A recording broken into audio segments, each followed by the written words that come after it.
Hi friends, welcome back to T2B gallery. Upcoming OTT release Telugu movies గురించి తెలుసుకుందాం.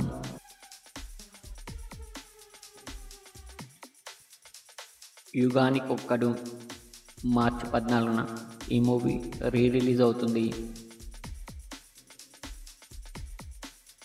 Jitender Reddy March 20న ఈటీవీలో streaming అవుతుంది. రామం రాఘవం త్వరలో ఈటీవీలో స్ట్రీమింగ్ అవుతుంది.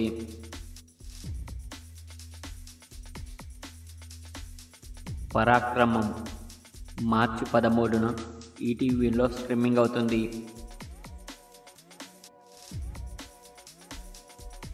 చావా ఏప్రిల్ 4న నెట్ఫ్లిక్స్లో స్ట్రీమింగ్ అవుతుంది. ఏజెంట్ మార్చి 14న సోనీ లివ్లో స్ట్రీమింగ్ అవుతుంది.